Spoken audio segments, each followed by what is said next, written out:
hundee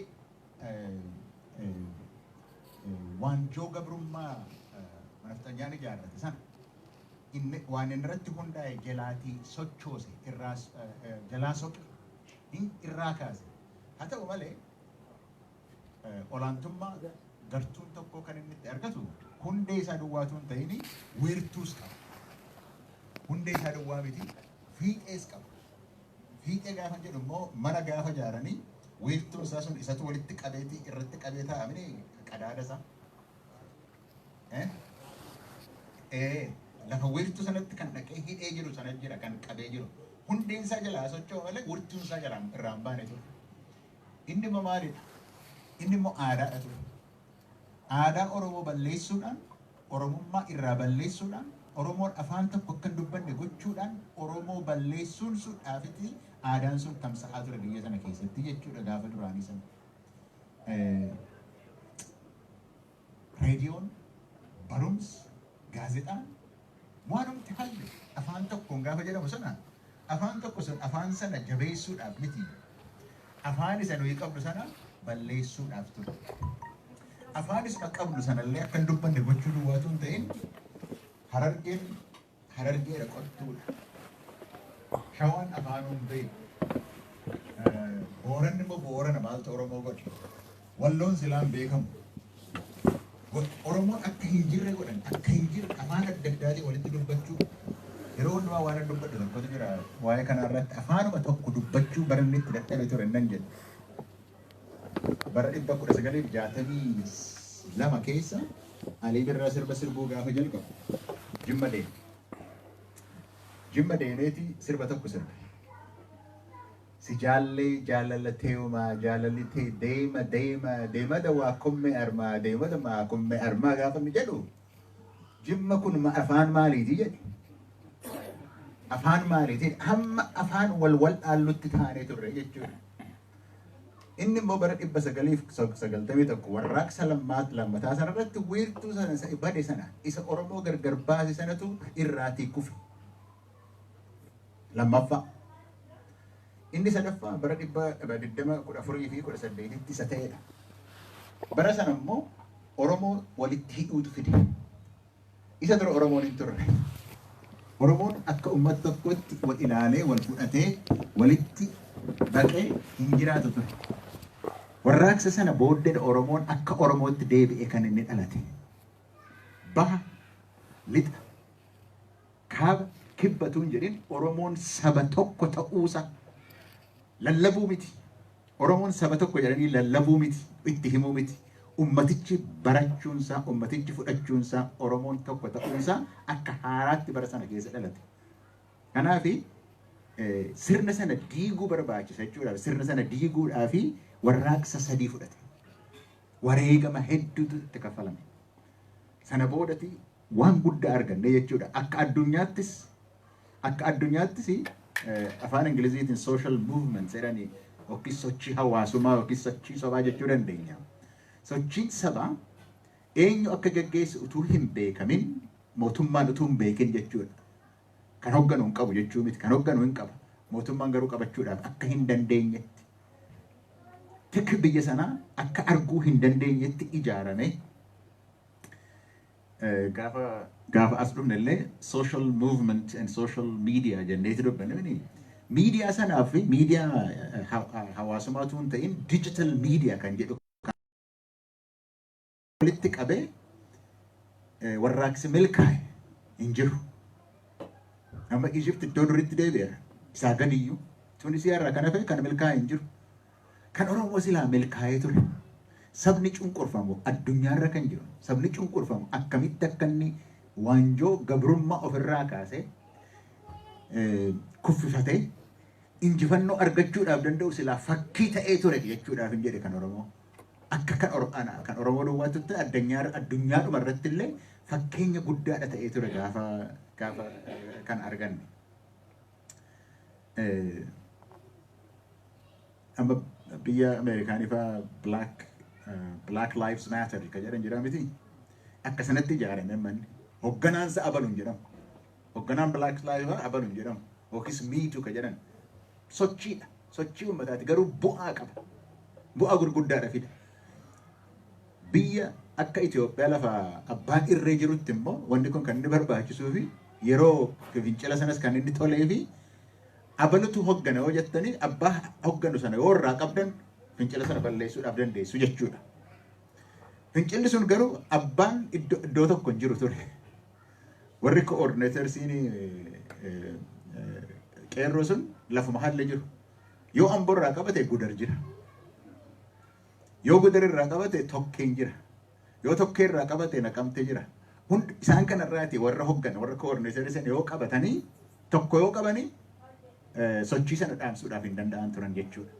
Kanaaf maal godhe mootummaan Itoophiyaa gaafa sana? Nama 180 mana hidhaatti naqe. Ijoollee akkuma jirutti sassaabee maaliif qabuu waan hin dandeenyeef dhaabuu waan hin dandeenyeef warra hogganaati ka jedhu qabuu waan hin dandeenyeef nama ijoollee dargaggoo 180 hammaaree mana hidhaatti naqe. Isa keessan argadhaa jechuudha. Isa keessan argadhaa qabadhaa jedheeti labsii yeroo tattamaa baase.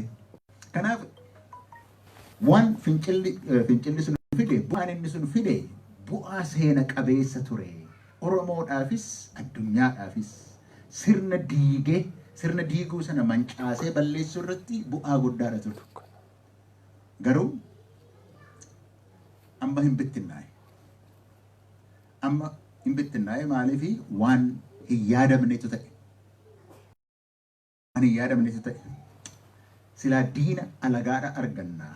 Alagaatu diina nutti ta'a jenneeti yaadne malee lammii dhumti keenya nu keessaa ba'eeti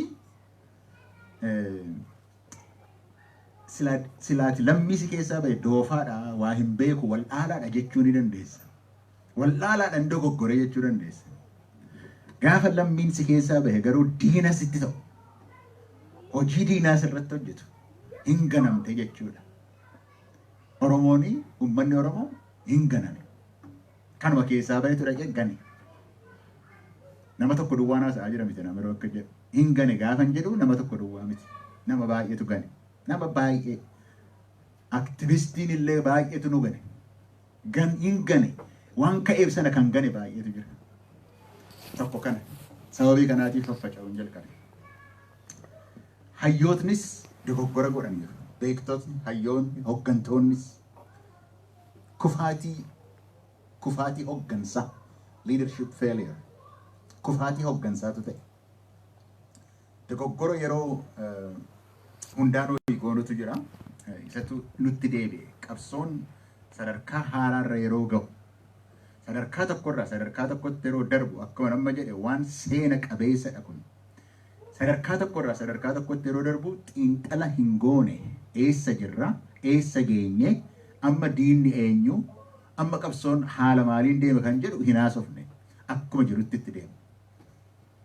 Akkuma jirutti toftaa jijjiiruu barbaachisa ture, tarsiimoo jijjiiruu barbaachisa ture, gartuu haaraa ijaarrachuu barbaachisa ture. Kun hundumtuu utuun godhame ittuma ceene. Gaafa sana ka jechaa turre qabsoo siyaasaa kan dheerraa qabsoo dinagdeetti dabarru jenne. Qabsoo dinagdee sana gaafa jennu ani kan hin se'e uummata Oromootiif qabsoo uummata Oromootiif qabsoo kana keessattis akka sila Jamaal haasa'aa ture qabsoo dinagdee uummatichaaf jedhuun se'e malee namni matuma mataa isaatiif qabsoo dinagdee ofiisaatii barbaadeen seeneen gaafa sana. Matuma mataa isaatiif waa argateenaan kunoo arganneerra qabeenya arganneerra akkasitti hin yaadamne ture. Garuu kufaatii hoggansaatu jira jechuudhaaf hin jedhe kanarratti xiinxalatu hin godhamne sanaaf akkuma jaamaatitti deemu. Kanaaf diinni illee firri illee diina gaafa inni ta'u akka inni diina ta'e arguu wal'aana. Nabbattanii inni nu keessaa ba'e gaafa dhaqee diina ta'u lakki kun diinadhaa kan keessan miti jedhee Oromootti himuutu makaraa ta'e ture. Hin fudhadhu jedhe Oromoon. Lakki ijoollee abbaa gadaatii jedhe. Lakki kun hin ta'uu jennaan lakki jedhe Oromoon. Hamma kana qabsoon akkasittiiniti rakkoo gaate. Kanaafi kufaatii hoggansaatu jira jechuudha. Sadaffaan immoo ummatuma Oromootu waan xinnoodhaan gammada. Waama xinnoo gaafa argatu gaaffii hin gaafatu. Gaaffii tokkollee hin gaafatu. Akkamitti goota kana yoo hoogganaan tokko dhufee akkas goona jedhe akkamitti goota jedhee hin gaafatu achumaan dhiichisuu jalqaba malee. Gaaffii hin gaafattan tokkollee tokko hin ganamne. Itti aanee kufaatii hooggansaati. Itti aanee ummatichumatu dafee gammada. Ummatichumatu dafee gammada. Isan amma jedhedha. Lakkii gennaan hiinkoo ittiin buutanii asitti illee beeku biyya adda addaa gaafan deemu maayyuu dubbattuu nuun jechaadha ture uummanni Oromoo. Inni naaftanii hinaaffaatu isin qabee utuu mootummaa Itoophiyaa keessa dhaqanii mootummaa sana keessatti aangoo argachuutu barbaachisaadha ta'e karaansaa beekamaadha ture. Karaansaa beekamaadha ture. Ittuma galanii afaan isaan dubbatan dubbattuudha. Isa booddee ol si baasuun rakkoon qaba bara. Gaafa sana dinagdeedhaanis siyaasaanis inuma argattu turte. Garuu haqa qaba uummanni kun haqa isaa dubbanna jechuudhaaf malee namni hinaafuudhaaf deemu hin jiru ture. Egaa kanarratti uummanni maal godhe? Uummanni injifannoo argate tikfachuu. Injifannoo argate hin tikfatu uummaticha. Waan xinnootu gammachiisa. Isa argate gadi fuudhanii lafatti gadi tuun hordin gammada.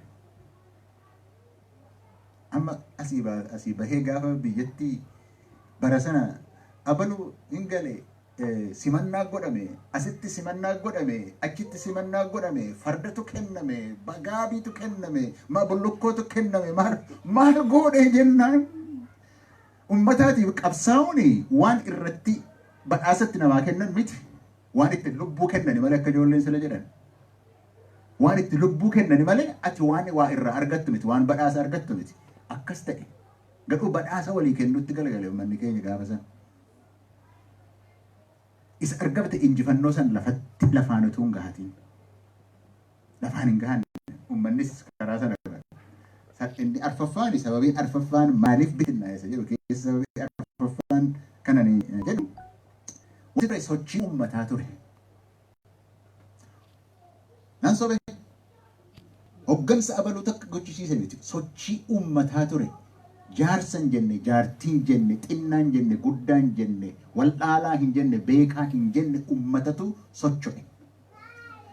Uummatatu abbaa dhimmaa itti ta'e qabsoo kana keessatti. Uummatichatu fudhate, uummatichatu socho'e. Gaafa kan qeerroo dhumu, gaafa qeerroon mootummaa abbaa irree buusee amma gaa sadarkaa haaraadha. Ammaan jalqabee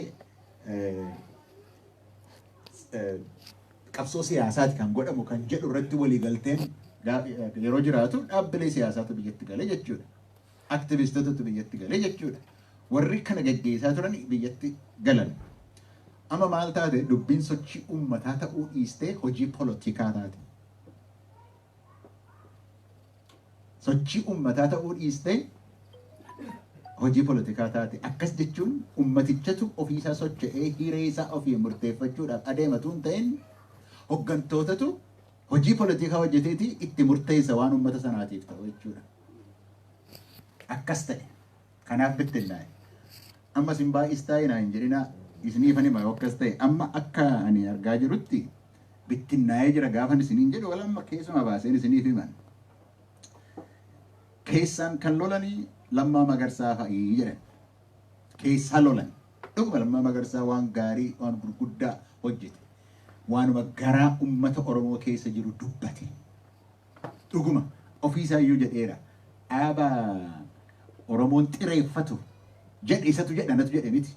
Kan xireeffatu fuudheeti akka itti rugeessinu goone jedhe. Amma garuu paartiin isaa seessa jira.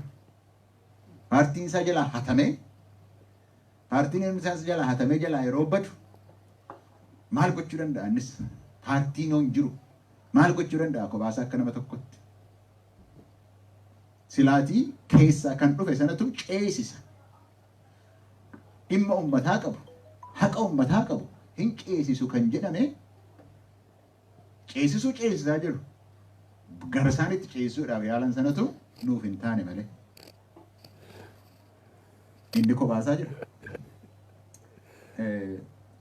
kan Dr. Mararaafaa jira of eegoon gaafa adda bilisummaa Oromoo biyya hin jirre sana dhaabbatanii hojii baay'ee hojjetaniiru.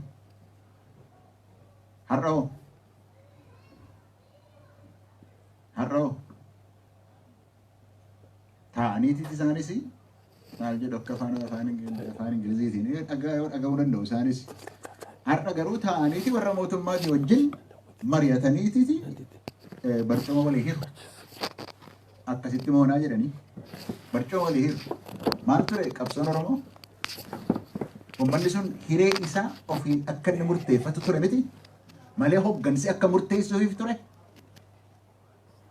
Kan amma hojjetamaa jiru kana. Adda bilisummaa Oromoos gaafa galu dogoggora guddaa godhe. Gaafuma sana gaafa adda bilisummaa Oromoo Asmaraadhaa galee ani achin ture waajjira sana hin ture. Namni maaliif akka inni enatu beeka Shaashamanneedhaa jalqabee amma meeqaatti wajjin hojjetaadha turre irratti hojjetaadha turre baanis simanneerra. Jarri kuni waan amma argan kana kan bakkeedhaa dhufan waan amma argan kana akka dogoggoraatti dubbisu. They misread it. Kun hundumtuu kan keenya ta'eera harka galeera jedhaniititi waan hin taane hojjechuu jalqabuun jedhe hin oolle. Iccitii baay'ee baasuun barbaadu garuu hin oolle dogoggoratu ta'e.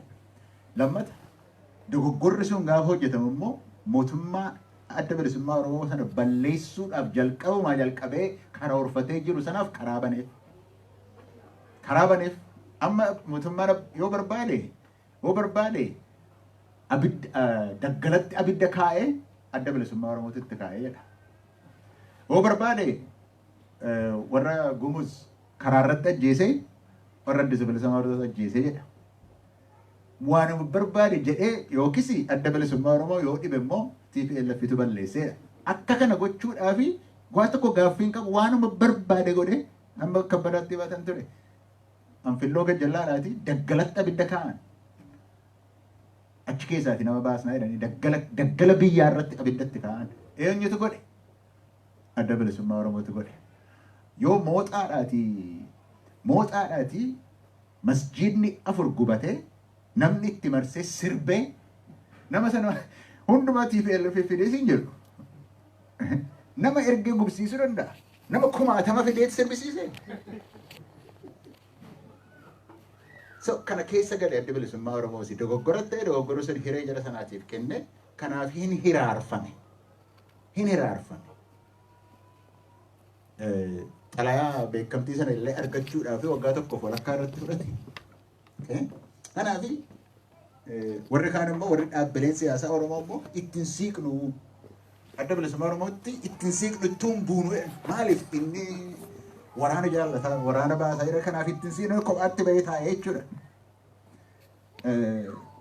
Kan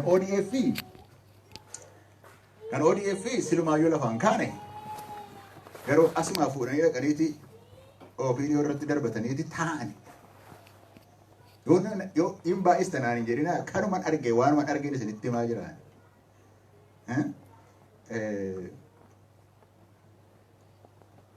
Kan aktiivistootaa warra wajjin turan jalqaba warra daangaa irra jiran daangaa irraa quncaasan.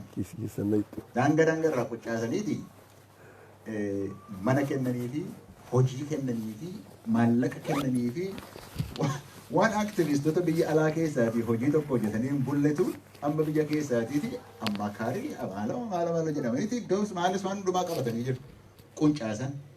Warra gidduu jiran immoo keessaa luqqaasuu yoo qaban akka godhanii diigan. Sababii kanaaf yoo qabsoon Oromoo kuni qabsoo sochii uummataa ta'uurraa gara siyaasaatti ceheera yoo ta'e cehaa akkasitti bittinnaa'eera jechuudha. Akka itti bittinnaa'ee jira jechuudha. Kanaaf boqonnaa amma itti fufu kana rakkoon nuyi qabnu kanadha. Badiin Oromoo irratti dhufuudhaaf adeemu dhiibbaan irratti godhamu uummata Oromoo irratti tarii Wallagga jechuu dandeenya.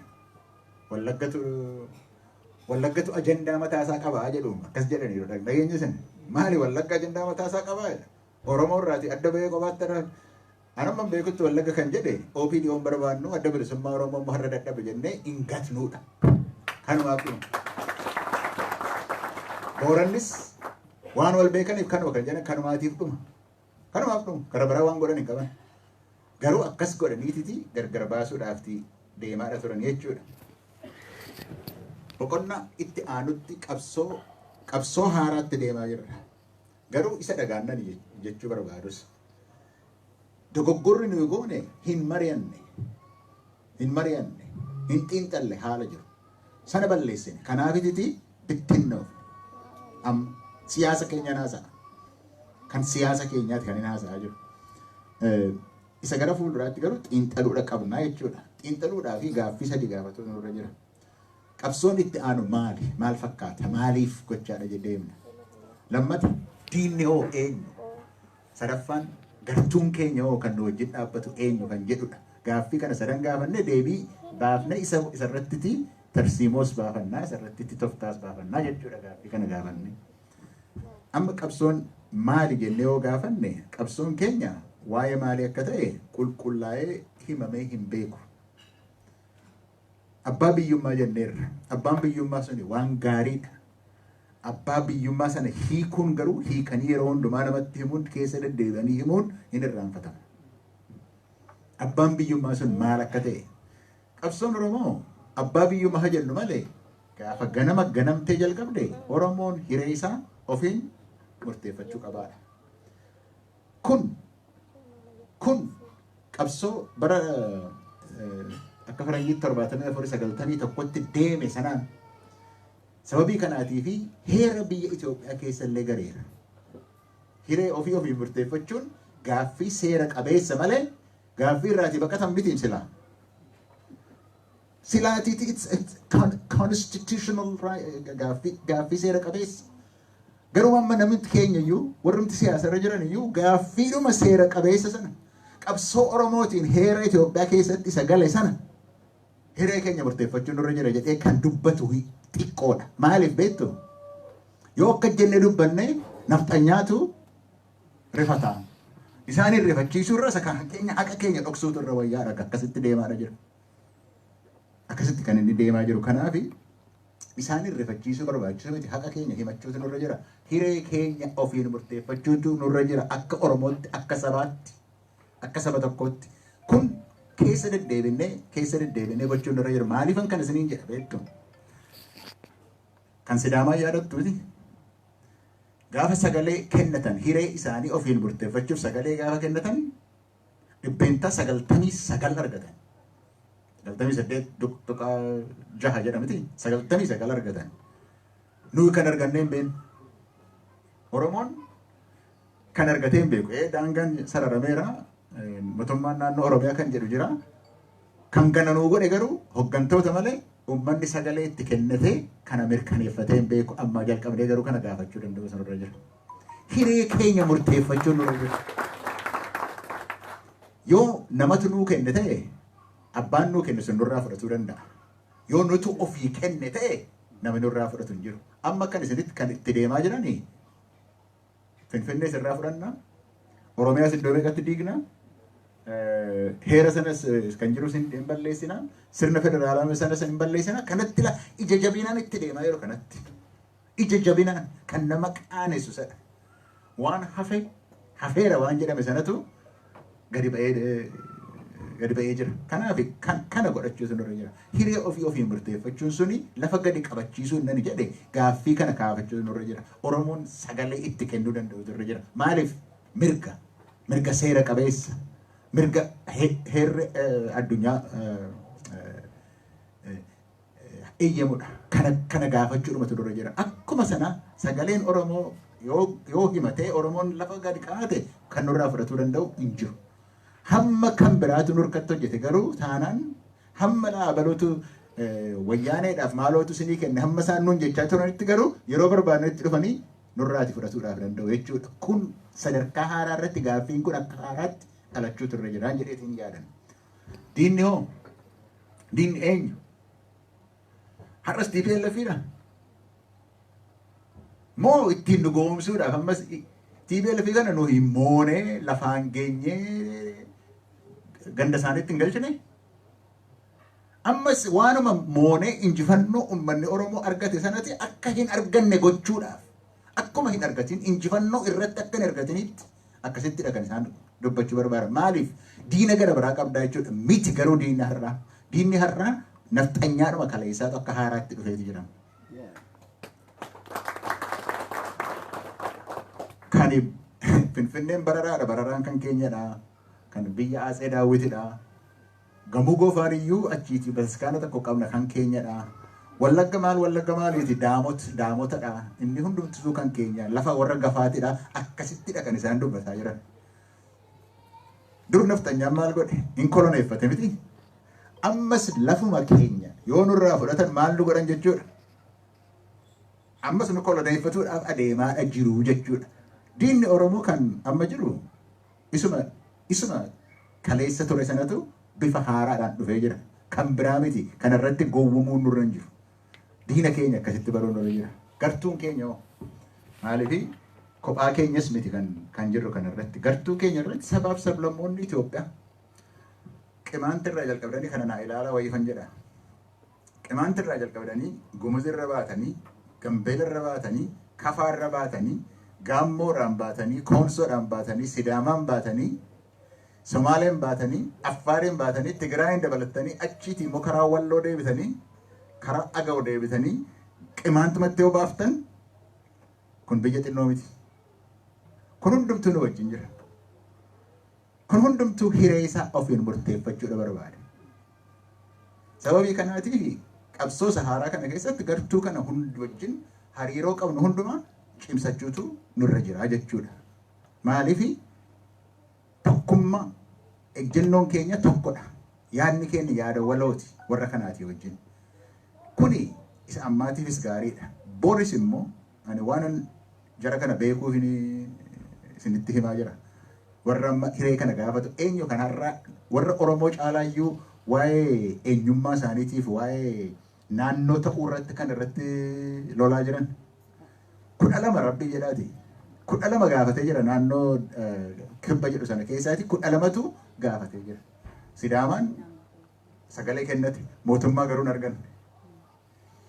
Walaayittaan zoonii isaaniitti dabarsan kan baatan zoonii isaaniitti dabarsan Guraageen zoonii isaan Kafaan kun hundumtuu zoonii Hadiyyaan zoonii isaaniitti akkuma seerri biyyichaa eeyyamutti eenyummaa isaaniitii fi naannoo argachuu irratti kan irra gaafataa jiru waa'ee hiree ofiin murteeffachuu kan nurrayyuu gaafataa jiru isaani.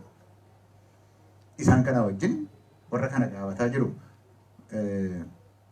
Amma kibba jenna miti nu isaanii. Kibbi kaaba keessa jiru immoo jiru. Kibbi kaaba keessa jiru immoo Oromoonis jira, Argobbaan jira, Agawuu jira, Awwii jira, Qimaant jira. Kun hundumtuu hiree isaa ofiin murteeffachuudha barbaada. Rakkoo naannoo sanaayyuu kilil soost jedhan. Rakkoo naannoo sana kan biyya sana jeequun naannoo sana. Rakkoon naannoo sanaa immoo maali yoo jettanii?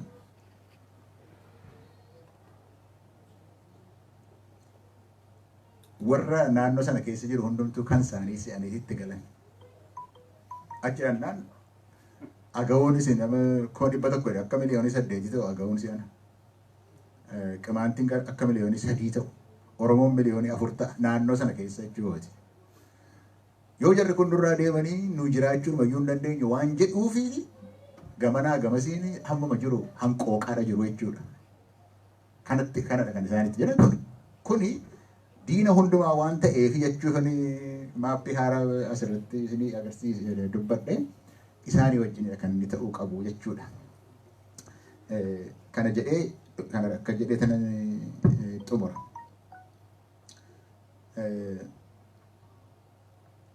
Waan Oromoon fedhu Oromoon himachuudhuma qaba. Diina isaas abaluu diina kooti jedhee barachuutu irra jira. Fira isaa hundumaa wajjin hariiroo uummachuutu irra jira. Kan wajjin jiraannus, kan fedhii tokko qabnus, kan hawwii tokko qabnus, kan seenaa acuuccaa tokko qabnus jaruma kanaa wajjin. Kanaafi kophaa keenya miti. Akkan sila bittinnoofne jedhu irratti miti. Akka sabaatti saboota sablamoota kanaa wajjin humna guddaadha qabna. Humna sana duwwaa kaafachuudha kan nurra jiru jechuudhaaf hin jedhe. Gara fuulduraatti waan qabatamaa tokko irratti waa jedheetti dhiisa. Amma filannootti deemnaa jedhameera. Filannoon kuni inta as jedhaniiru filannoon biyyoolessa biyya keessatti. Filannoon yeroo baay'ee hojii waan siyaasaa waan ta'eef sagaleen uummataa waan kennamuu fi rakkoo hawaasa keessa jiruutii fi furmaata kennaa jedhameeti yaadama. Filannoon inni amma dhufaa jiru furmaata hin kennu. Furmaata hin kennu. Mootummaan mo'achuudhaaf filannoo kana mo'achuudhaaf murteeffateera.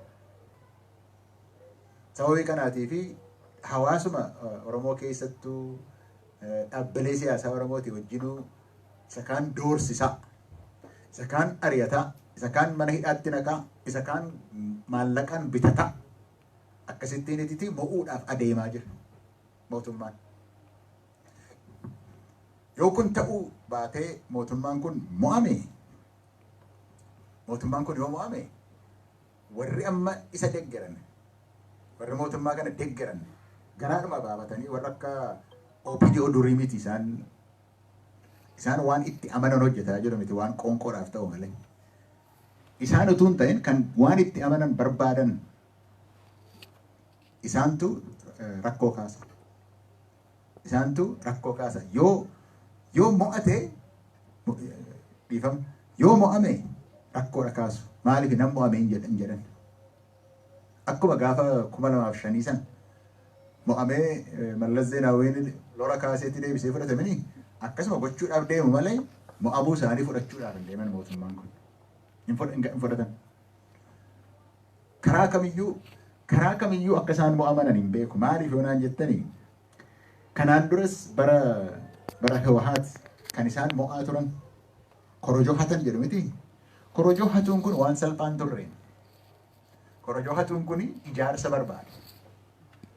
Ijaarsa hamma aanaatti ijaarameetiti korojoo sana fuudhee deemuu barbaachisa. Ijaarsa qabuudhaaf malee jarri. Ijaarsa qabaataniif malee humna mootummaa qabaataniif hatuu danda'an malee sila hatuudhaaf hin danda'an turan. Amma hatuu maaltu isaan dhowwa? Eenyutu taa'ee to'ata? Lafa qabalee lafatti sagaleen kenname achi keessa dhaabbatee namni lakkoofsisee tokko lama jedhee lakkoofsisee yoo maxxansiisee deeme malee amma hatuudhaaf hin danda'u. Laftitti sagalee kennan meeqatu jira Itoophiyaa keessa? 50,000 jira. To'achuudhaaf qabalee tokko to'achuudhaaf nama 5 yoo itti ramaddan to'achuudhaaf hin jedhamu. Maaliif hin hatamooti? Hatamuun isaan oolooti. Nama 5 itti ramaddanii nama 250 sin barbaachisa warri mormitoota. Kana gochuu danda'u? Nama 250 kan taa'ee to'atu gochuu danda'u? 5 immoo mana sana keessa yoo jiraate waraannis poolisiinis kan harka mootummaa jiru calluma jedhaanii jira. Sababii kanaafi hin mo'ata jedheetanii yaadanii kan inni mo'atu immoo hatuudhaan. Yoo immoo akkuma rabbitti dheekkamee immoo yoo mo'ates immoo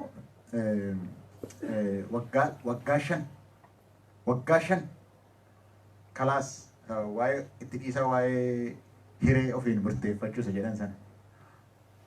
Namni akka hatattamaa mootummaatti bahee akka kana waggaa lama kan godhe ammoo nam filatan namatu na filate nam mo'adhe gaafa jedhe heerittiis dhiisaa sirna federaalittiis dhiisaa waanuma mirga ofii jedhan dhiisaa waa'ee isheen dubbatina akkas gaafan jedhu inuma milkaa'u jechuu koo miti. Kan nuti deemnu filannoon silaatii furmaata kenna. Rakkoo siyaasaatii fi furmaata kenna malee rakkoon inni kun garuu fincilatti deemsisaa, inni kun garuu walitti bu'iinsatti deemuudhaaf adeemaa jechuudha. Iddoo kana keessatti maal gochuu wayya? Kanuma jedhee tan dhaaba. Maal gochuu wayya Oromoodhaaf? Isinis kan dhaga'uu barbaaddanii kan irratti mari'achuu barbaaddanii kanuma waan ta'eef. Tokkoffaa sochii uummataatti deebi'uu qabna. Rakkoon nuyi qabaanne tokkoyyuu isa waan ta'eef. Uummatatu abbaatti ta'uutu irra jira. Kanaafi akkaataadhuma amma duraan qeerroon itti ijaaramee turetti ijaaramee sochii uummataa gochuutu irra jira malee hooggantoonni kan murteessan duwwaa ta'uun irra hin jiru.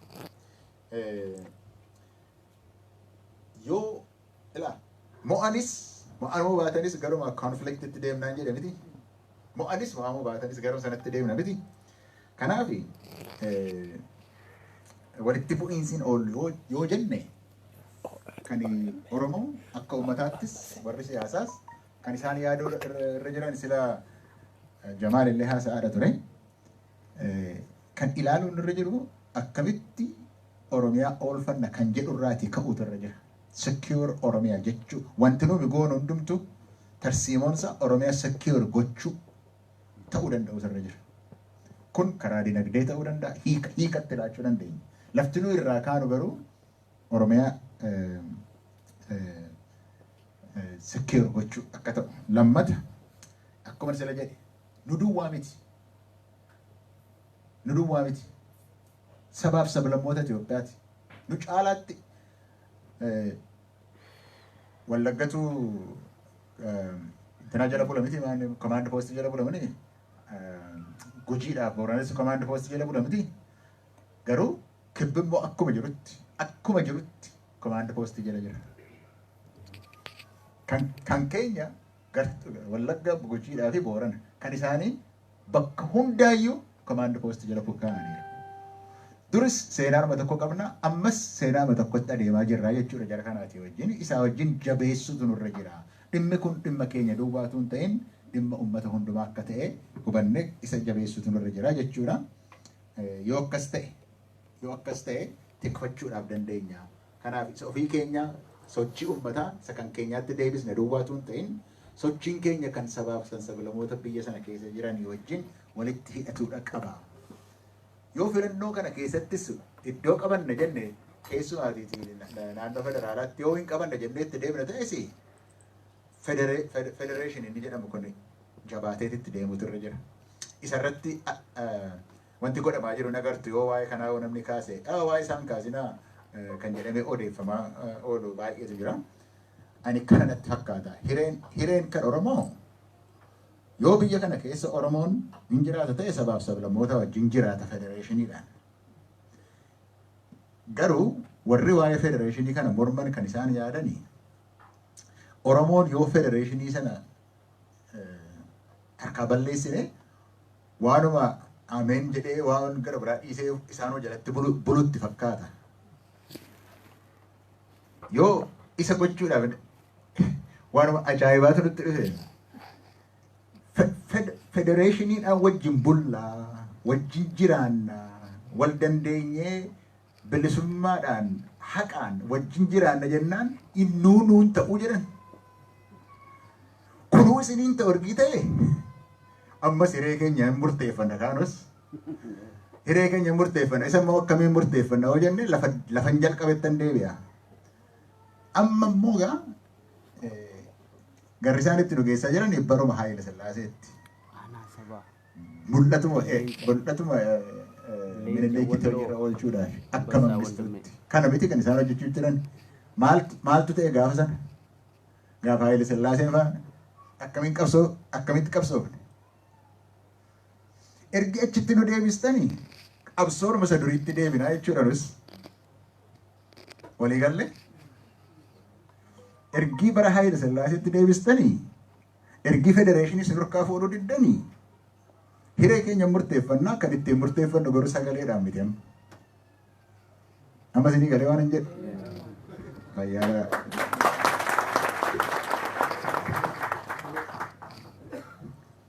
Prof.Hisqeel baay'ee guddaa galatoomii baay'ee yeroo fudhattee seenaa qabsoo Oromoo akka ta'utti duraa duuba isaaf dogoggora ta'es gara fuulduraattis maal akka ta'uuf malu yaada bal'aa odeessii kanaaf laatteetti amanaa baay'ee galatoomii. Tarii namooti gaaffii qabaachuus hin danda'u. Bal'isnee yeroo amma akka qabnu hin beeku Dooktor Dhugaadha. Gaaffii kana fudhannee al tokko namni gaaffii qabdan egaa duraa duubaan gaafachuu dandeessu manni banaadhaa jechuudha diskaashiniidhaaf. Meegaan akkanaa kaasee warra kaasu barreessi.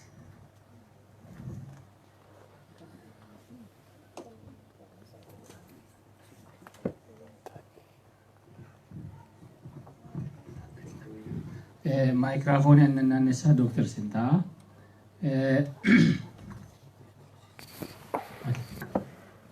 Ayyee Dooktoritti darbee namni akka deebi'ee gaafatu hin eeyyamnu hin sindhaamne. Gaaffii wal fakkaatu yoo ta'e. Kanaaf gaaffii maqaa kee lataa gaaffii nama sadii fudhannaa hin argine hayyee afur goona afur marsaa afur iddoo galatoon wanni ati nu ibsitee nu kuni waan guddaadha yoo dabarsanii jiraatan warri biyyaaf mootummaallee hubatan uummanni Oromoo hubata yoo argaa jiraate waan kana baay'ee gaariidha jedhee fudhadha yoo akka jiru dabre akka akkana jette kanatti yoo dabre biyya keessattis addunyaa hundattis wanni duruu nu dhibe waan ati amma dubbatte kana gaafa biyyatti galaa jedhan hin gallu waa lafa kaa'annu malee akkatti galuu lafa kaa'annu malee jedhaa ture jechaadha. Barreeffamaanis isinis dabarsee jira jechaadha warra isin warra waan kana keessatti hojjetaa turtan. Dhaabaafis barreessaa ture jechaadha. Yoo ka gallu taate boru wanti nutti dhufu kana caalaa nutti dhufa gaafii kaleessa adda bilisummaa Oromoo 91 saniin galuu qabnaadha jedhe jechaadha. Sanii yoo galle mootummaa wajjin wal dorgomuu kan dandeenyu karaa nagaatiin illee hiree murteeffannaa uummata Oromootiin gaafiin kenna ta'ee akkasitti deemna. Akka mootummaa warri kuma warra demokiraasiin deemu demokiraasiin haa deemu. Warra Itoophiyaan deemu Itoophiyaan haa deemu. Nu gaafiin kenna gaafii Oromoo fi mootummaa Oromiyaa walaba gad dhaabuudha. Gaafa chaartaraallee kan ture kan walii galteen ture. Addi bilisummaa Oromoo karaa nagaan yoo filmaata ol dorgomee haa hinjifatu jedhameetiin hinjifatu kennaan keessa nu baasan jecha. Lamaan kanatu deemaa ture. Isa kana yoo kan deemne yoo ammoo nagaan jennee diggirrifnee ka gallu taate num doomsisu booda rakkoo dhufa. Gaafii kenna ifa goone haa deemnu jedhe jecha. Siniifillee barreessee jira.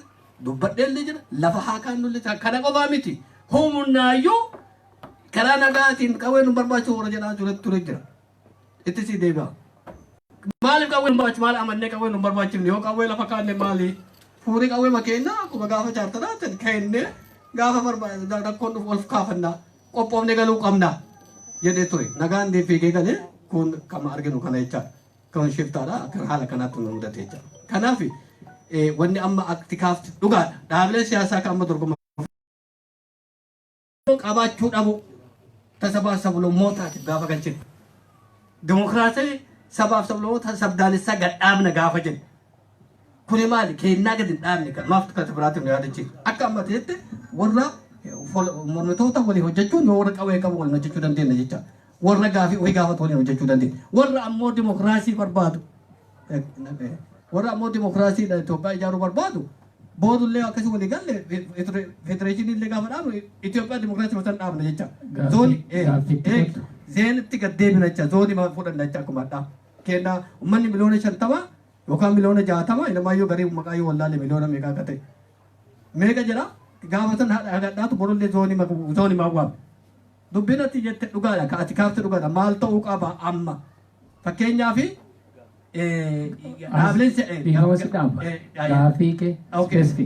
gaafiin kiyya gara gaafii kiyyaatti deebi'a kasii tuquu barbaadu. Dhaabilee warra gartee sababoota biraa hedduu gaafii akka kennaa qaban waliin hariiroo godhachuu qabnaa jette. Warra akkasiisan keessaa warri Tigree, warri Maqalee, warra qeerroo qabsoo uummata Oromootiin aangawa kan irra haguugamanii ari'aman jechuudha. Isaan kanaa wajjin ammoo hariiroo akkamitti qabaanna. Warri kan jedhaa jirullee isaanii waliin hariiroo qabdee. Isa Gabbisaa kun Dabratsiyoon wajjin haasee jira jedhama jechuudha. Waan ati deemtu akka itti illee hin beeku. Kanaaf warri yoo akkasii waliin hariiroo goona yoo jennu warra kaleessa Oromoo dhiiga ajjeese harka mure ilma ajjeese haadhaan reeffa isii irra teessise waliin deebinee hariiroo akkamitti goona. That's point kiyyaati. Galatoomii waaqotti naa kenna maayil. Waaqoo atis pilis jaallat nama hedduutu mata durichii fi marichi baay'ee nama tolee namatti miidhagee waan jiruuf hunduu Profeesariin argantanii fi natti fakkaata gabaabsaa ibsa hedduun barbaadina to the point gaaffii keessan qofa kan sinaaf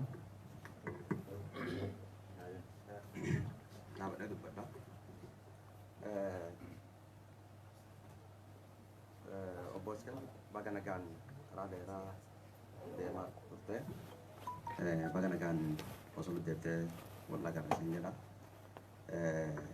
Akkuma jette rakkoon tun dhalatuun duratti gaafa asmaraa deemanu asmaraa deemuun duratti mana keessa waan marataa turre jira.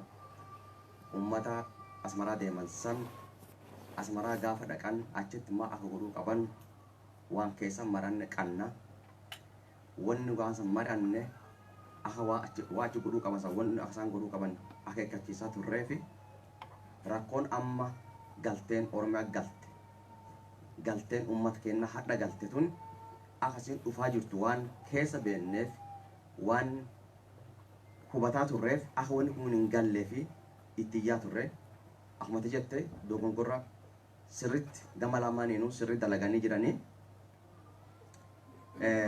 Yeroo ammaa kana akkuma namni martinuu beeku bifa addaatiin godina Gujiitii fi godina Wallaggaa keessatti guyyaa uummata guutuun jechuudha. Guyyaa humna mootummaatiin shidamu halkan ammoo deeggartoota garee shanii jedhanuun shidamu halkan mootummaan shanee deeggartan jedheeni uummata sana ka barbaade hidhee ka fixe ka barbaade fixee ka barbaade ammoo qabeen irraa guurata. Qaamni shanee jedhan kunilleen akkuma san garagalee mootummaa bira dhaabbatan jedhee uummata san halkanii guyyaa ibiddatti shidaa jechuudha. Walakkaa kanatti uummati keenya akka hin jirre keessa jira.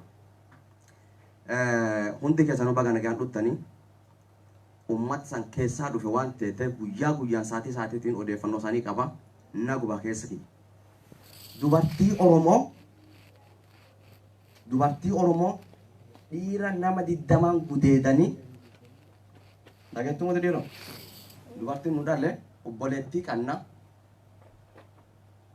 akkasiin nama dhukkubsu sin agalu. Dubartii Oromoo halubbuun duute jira tokko halubbuun ammoo waaqaa waliin ta'e ogeessi baraaree jira. Mana yaalaa fidanii jechuudha.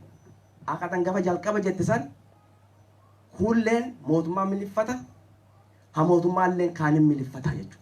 Jidduu tanatti ammoo uummata keenya akka hin jirre keessa jira.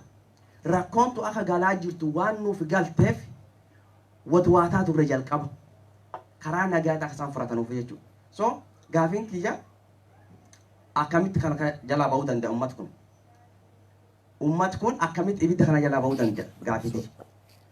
Dhuguma akkuma jette ummati keenya yeroo ammaa kana qaamaanis gargar fagaatisa jirra, sammuunis gargar fagaatu jirra. Akkamiin?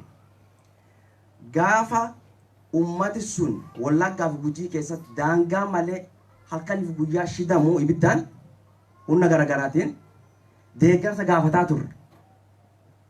Nama tokkocha baasuudhaan namooti ati keessumaa nuu fi namoota as jiran kun Osloo keessaa dhufanii namni Osloo alaa dhufe nama lakkoofsi isa akka mal tokko lamaan caalle. Namoota kun buusii buusaa jennanii hin buunne jechuudha. Gargaarsa uummata sanii. Okay? So kana godhe maali gargar faca'uu keenya gargar fagaachuu keenya jechuudha. Siyaasaan sababa godhate. Kanaaf hin gabaasa. Isa kana akkamitti walitti argachuu danda'u? Gaafiidhuma. Nuutu waliifuu hin galle uummata Oromoo akka Oromootitti waliifuu hin galle. Sabaaf sablammoota biyya sanii waliin wal hunna taanee rakkoo biyya san keessa jirtu furachuu qabnaa jette. Nuufuu waliifuu hin galle akkamitti isaaniin wal taanee rakkoo tana furachuu dandeenya. Jawaabullee irraa ibidda argatan jedhanii hayyuu kenna gaafii sirraa isitu bora. Okay, dhiisee jira. Galatooma.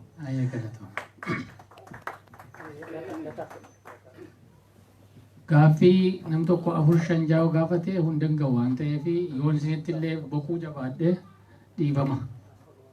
Haasaa garuu itti seensa keessan hin barbaachisu gaaffii manaa gaafadha. Prof.Hisqeel baga nagaan dhuftee presenteeshinii bareedaadha. Gaaffiin qabu haasaadhuma keessatti hundaa'ani malee isa haala miti.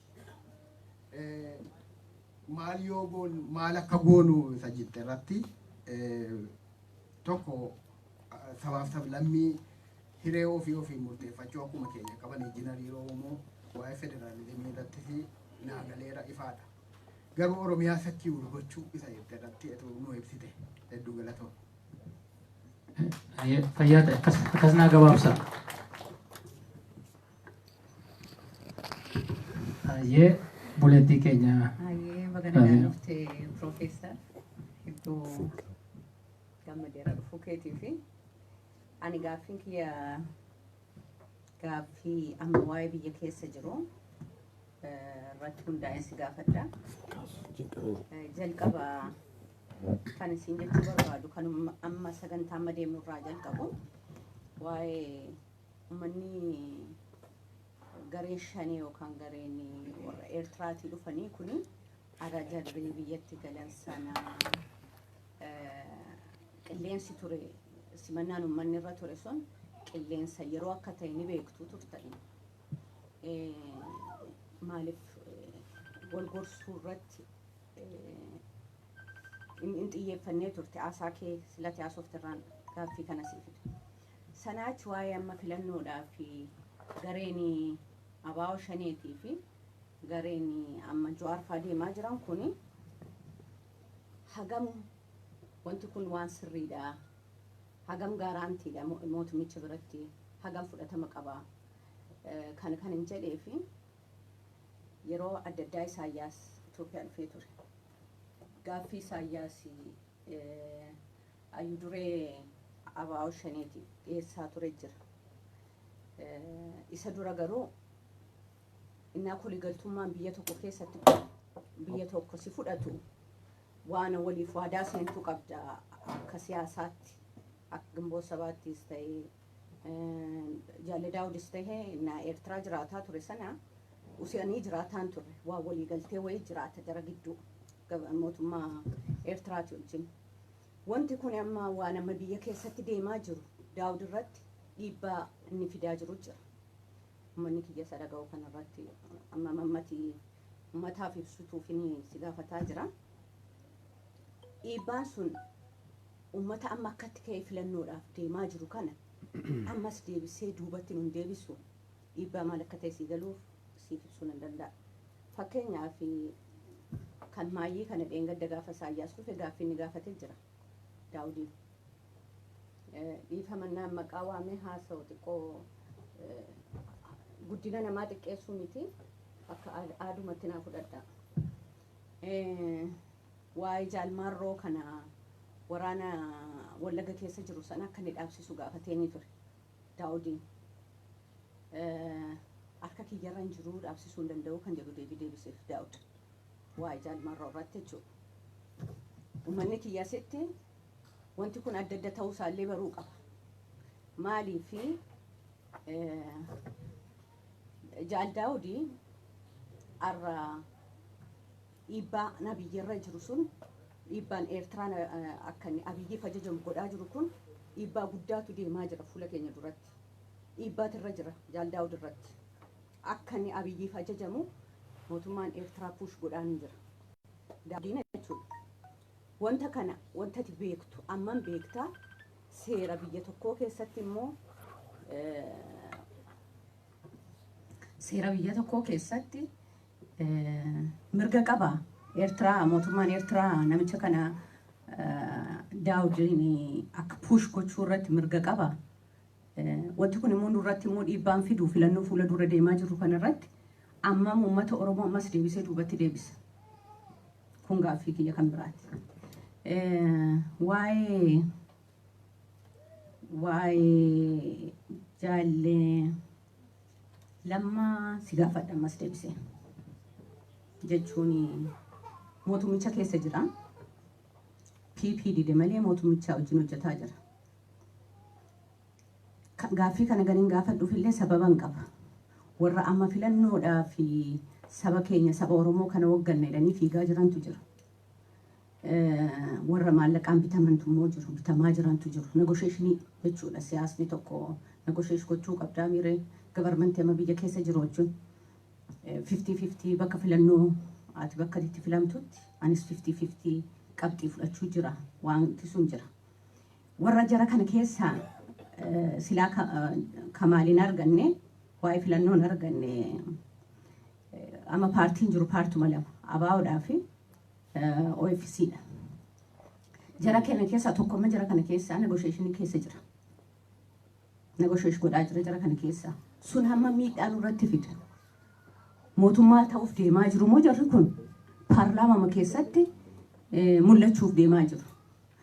Kan jaallee lammaa irratti kan hin dhufuu fi lammaan yoo taayitaa barbaade taayitaa guddaa irra jira. Yoo maallaqa barbaade illee maallaqa guddaa argachuu danda'a. Yoo maqaa barbaade illee maqaa guddaa. Garuu kana hunda kan inni luus godheef sababa saba Oromooti. Dantaa mataa isaa tuun ta'in dantaa saba Oromoo sanaati. Kan inni bu'aa Oromootiif kan inni waan kana dide. Kanaafuu jarri kun naasitti amma maallaqaan mootummaa kanaa wajjin negotiationii godhan kana maaliif nama saba isaa kanaaf of kenne kan ilaalle of duratti taayitaa yoo ta'e taayitaan akka inni wanta kan taane agarsiisee jira namichi kun maaliif ammas deebisanii nu gurguruuf Abiyyi wajjin waliigaltee akkasiirra deemuun maaliif uummanni keenya ammallee sobamaa jira kan jedhu fudhadhaan ammallee uummanni keenya gadhiisee filannoodhaaf kaampaayiniin godhamaa jiru kun filannoo sobaatii kan jedhu fudhaan kaampaayinii sobaatii kan jedhu amma yoo akka Eertiraan ajaju kanatti Daawud ittiin deema ta'e filannoo Daawud filamu kana kan inni filamu kan akka filamu godhaa jiru deemu Abiyyi fi jechuudha. Kanaafuu kanarratti yaada akkamii qabda? Kanuma isin jechuu barbaaddu ulfaadha.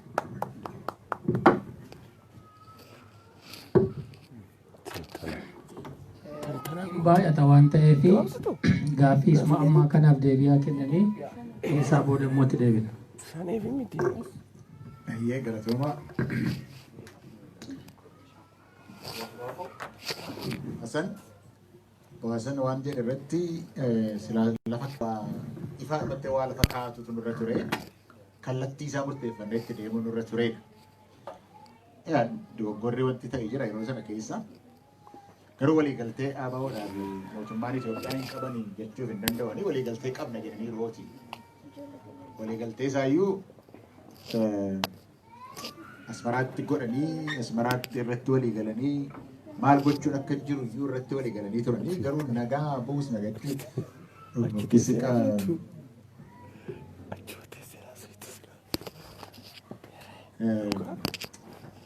qabsoo nagaa yookiis qabsoo qawwe maleessaa hidhannoo maleessaa goonaa jedhanii galanii. Gar tokkoon mootummaatu yeroo baay'ee cabse isa keessa nan beeka iddoo baay'ee si'a jaha walii galanii mootummaatu cabse silumaayyuu mootummaan walii galuudhaaf hin turre keessumaatii muummichi ministeeraa walii galuudhaaf hin turre walii galuu hin barbaanne maaliif hoonaan jette fakkeenyaaf jalqaba lammaatu jaarsolii erge gara qellam wallaggaatti jaarsoliin sun 21 turan. 12 garjeede ashii bakki jedhan tokko gara garjeedaatti yeroo goran karaa irratti dhaabani jarri warri waboo warri marroofaan maaliif alaati yeroo dhufteetti galtu akka territorii qabu miti warri territorii isaanii irratti dhaabaniiti wajjin haasa'anii konkolaataa keessan fudhattanii galtanii lafa nuyi bulchinu keessa isin galuu isin irra hin jiru jedhan. Gattuma isaan kana jedhanii fi yeruma sana Admaasuu nama jedhan tokko tiiviitti baheeti irreebanii jedhe. Irreebanii jaarsolii reebanii jedhe. Yeruma sana namichi Gabra Mikaa'el Damallaash Gabra Mikaa'el immoo xayyaara ergee helikooптera ergee nama 12 keessaa baase. Utuu dhuguma nagaa barbaadu ta'e kanan godhan turan maaliif namni reebes hin jiru. Namni galuudhaaf deebisan jiru 12 keessaa deebisanii 9 garuu darbanii dhaqanii jaalmarroo fa'aa wajjinoo walii galan wal arganii walitti dubbatanii jarru hoolaa qalanii fi hoolaa wajjin nyaatanii walii galtee godhanii deebi'an. Walii galteen sun kan jedhu asumatti illee injifamanii asumatti daangaa eeganii ture mootummaan hin fudhanne isa. Akkuma kana si'a jaha walii galteen ta'ee dhumarratti amboorratti muramte jedhamee walii galtee mootummaan gochuudhaaf hin barbaanne silumaa jalqabumaa jalqabee adda bilisummaa Oromoo kana xinneessuu, xiqqeessuu, xireessuu akkasitti tapha keessaa baasuudhaaf itti deemaa waan ture jechuudha. So waliigalteen hin jira ture. Waliigaltee sana garuu kan yeroo baay'ee balleessaa ture mootummaadha jechuudhaaf hin jedhee.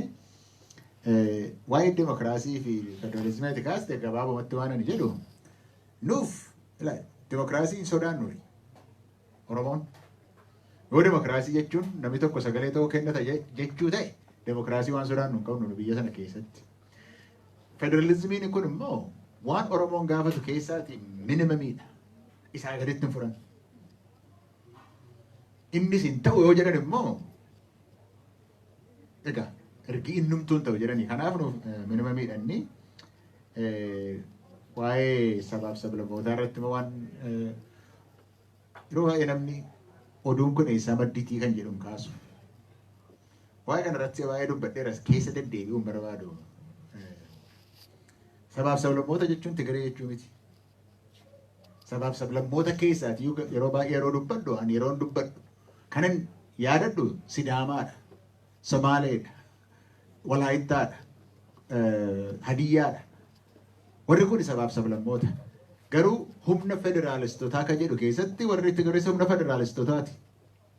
TPLF miti baay'ee. Ummaticha kan haasa'aa jirru. Maal rakkoon? Humna federaalistii yoo isaan ta'an isaanis keessaa dubbachuu maal rakkoon? Kaleessa akkas nu godhanii jette miti? Waa laman jedha sarratti. Kaleessa akka nu godhani jarri suni akkamitti wajjin teenya warra jedhaniif. Kaleessa kan akka kana nu godhe isaan duwwaa miti. Kan kaleessa akka nu godhe warrumaa isaanii wajjin hojjetaa turre warra nuyi talaalaakiidha jedhe. Kan ajjeese, kan biyyaa ari'ate, kan lafa cabachabe jaruma keenya. Warruma asiiti tokko isa. Lammata isa sana mo'anneerraan jedhan. Isa jara sana wajjinii injifannoodhaan keessaa baane nuyi. Jilbeenfassiisnee lafaan geenyeerra. Amma kan nuyi lolaa jirru jara natti hin fakkaatu kan biraati kan lolaa jirru. Kana keessatti sirna gara fuulduraatti sirna federalizimiitiin bulla yoo jenna ta'e jara keessaa hin baafna kan jedhu naaf fudhataman qabu. Sadaffaa ergii waa qabde, ergii lolte, ergii fixxee booda nagaa buusuun sirra hin jiru. Ergii fixxeeti booda nagaa buusuun barbaachisaa nama barbaachisaa miti. Kanaaf jarrumti warri mootummaarra jiran iyyuu jara kanaa wajjin akkamitti waa'ee badii balleessuu irratti yoom akka itti deemnu beeknu abbaan itti gaafatamu itti deemuu dandeenya ta'a gaafa kan biraa yoom akka ta'e ani hin beeku. Garuu kan ittuu nagaa buusuudhaaf jara warra diina jedhaman kanaa wajjinu kan wajjin taa'u irra jiru mootummaadhaan jedhan. Gaaffeeti nagaa battee garuu sabaaf sablammoota jechuun warra nama sitti meeqa. Sabaaf sablammoota jechuun kan wajji hojjennu gara caalu baasan qimaanti fa'i. Kan akka qimaanti dhumaa jiru jedhamu. Sanyii duguuguu waan jedhamu waan amma sana ga'uun kan dhumaa jiru kan isaan fa'i. Isaanidha malee sabaaf sablammooti warri Tigirootaa keessa jiru waan kana duwwaa irratti mataan keenya hidhamuun irra hin jiru. Warra humna federaalistoota keessaa tokko ta'uu danda'u isaan. Humni federaalistootaa garuu 20 ta'uu dandeenya. Kanaaf tokko sana irratti hidhamuun irra hin jiru. Kan nuyi wajjin hojjennu maalifanni Walaayittaa digital channel, Sidaama media network maaloo kana wajjin irratti baanee maa dubbataa oolla. Warra kana wajjin miti kan dubbataa oolla.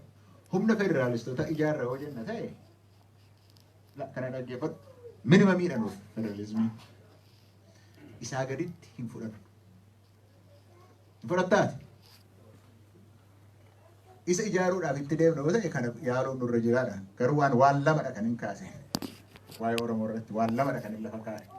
Ammaa yoon fudhattu taatan fudhadhaa. Yoon fudhannu taatan immoo warra kanaa wajjiniti maappii wayii tokkoon siillee namichi taa'e. Isaan kanaa wajjiniin jiraachuun nurra jira. Ammayyuu taanaan nu warra Oromoo caalaarrayyuu kan hiraarfamaa jiru isaani. Amma gurbaan Walaayittaa sun maaladaa miidiyaa irratti OMN irratti kan darbu irratti naa wajjin haasa'e guyyaa 3 booddee fuudhaniiti mana buusan. Eengadda immoo cuubeedhaan waraanan. Miila isaatiin harkasa ilaan akka jiran tiraan isaan miyyuu. Sanni natti ergate kunoo asirraati baasee sitti agarsiisuu nan danda'a. kan hiraarfamaa jiru isaanii. Malee warra sana miti ka'e. Isaan sana duwwaa irratti waa hidhamna nuyi. Warri kun warra nu wajjiniin seenaanis tokko, cunqurfamis tokko, fedhiinis hawweenis qabnus tokko. Isaanii wajjin jechuudhaaf hin jedhe deebiseera yoo ta'e. Dhimma isa obboleessi koo waaqoo dheere. Kanatti kaaftee mee jalqaba